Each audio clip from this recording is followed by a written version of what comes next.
سب سے پہلی بات یہ کہ زندگی کی سب سے بڑی حقیقت موت ہے.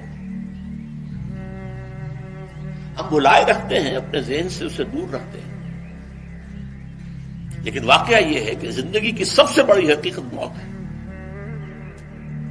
خدا کے منکر پیدا ہوئے ہیں، لیکن موت کا انکار کرنے والا تو کوئی پیدا نہیں ہوا. اس لیے میں نے آیت آپ کو سنائی، کل نفس ذائقۃ الموت، ہر سی نفس کو موت کا مزہ چکھنا ہے، ہر جاندار کو موت کا مزہ چکھنا ہے. ثم الینا ترجعون، پھر ہماری طرف لوٹا دیے جاؤ. تو زندگی کی سب سے اہم حقیقت موت، اور موت کے بعد رجوع الی اللہ، آخرت، یہ سب سے بڑی حقیقت ہے. ایک حقیقت سب مانتے ہیں، سب جانتے ہیں، دوسری حقیقت کے اوپر پردہ پڑا. میں نے اس اعتبار سے نوٹ کیا، یہ الفاظ قرآن میں 3 مرتبہ ہے. کل نفس ذائقۃ الموت،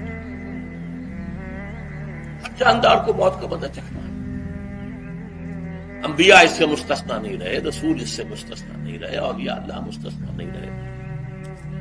وقتی طور پر استثناء حضرت عیسیٰ کا ہے کہ ابھی وہ زندہ ہیں، لیکن عیسیٰ یاتی علیہ الموت، حضور نے فرمایا عیسیٰ پر بھی موت آئے گی.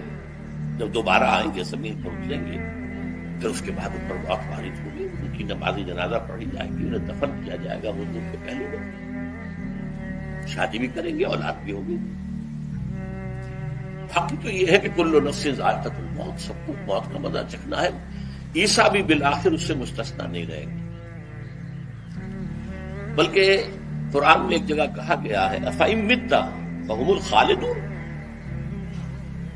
کیا ہے نبی اگر آپ کا انتقال ہو گیا تو یہ کیا ہمیشہ رہیں گے؟ کون ہے دنیا میں جو ہمیشہ رہے؟ انتقال تو ہونا، آپ کا بھی ہونا ہے. انک میت وانہم لمیتون،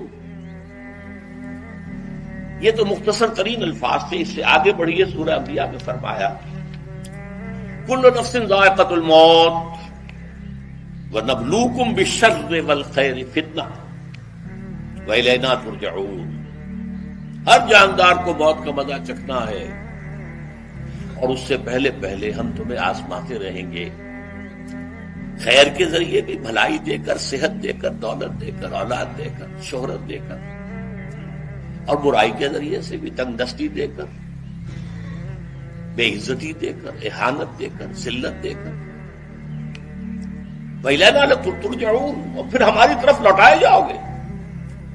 یہ وہ دوسری حقیقت جو میں نے کہا کہ جس پر پردہ پڑا ہوا ہے، بہت بڑا پردہ ہے. لوگ یہی سمجھتے ہیں کہ یہی دنیا کی زندگی ہے. قرآن کہتا ہے إِنَّ الدَّارَ الْآخِرَةَ لَهِيَ الْحَيَوَانُ لَوْ كَانُوا يَعْلَمُونَ، یہ تو آخرت والی زندگی ہے جو اصل کاش کے علم آئے. اس سے بھی زیادہ تفصیل سے یہ آل عمران میں آئی ہے، كُلُّ نَفْسٍ ذَائِقَةُ الْمَوْتِ وَإِنَّمَا تُوَفَّوْنَ أُجُورَكُمْ يَوْمَ الْقِيَامَةِ. ہر جاندار کو موت کا مزہ چکھنا ہے، اور پھر تمہیں پورا پورا تمہارا اجر اور بدلہ دے دیا جائے گا قیامت کے دن. فَمَنْ زُحْزِحَ عَنِ النَّارِ وَأُدْخِلَ الْجَنَّةَ فَقَدْ فَازَ، جو کوئی آگ سے بچا لیا گیا اور جنت میں داخل کر دیا گیا وہ تو کامیاب ہو. اللہم ربنا اجعلنا منہم، اللہم ربنا اجعلنا منہم، اللہم ربنا اجعلنا منہم. وما الحیات الدنیا الا متاع الغرور، اور دنیا کی زندگی تو سوائے دھوکے کے سامان پر کچھ نہیں. دھوکہ کس معنی میں؟ یہ تمہیں اصل زندگی سے غافل کر دیتی ہے.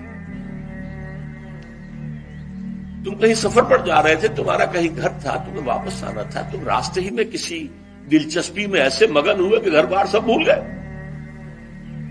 یہ تو تمہارا عارضی سے سفر تھا، تم نے اسی کو اپنی منزل بنا لیا، اپنا ٹھکانہ بنا لیا، تو دھوکہ دیا اس نے تمہیں.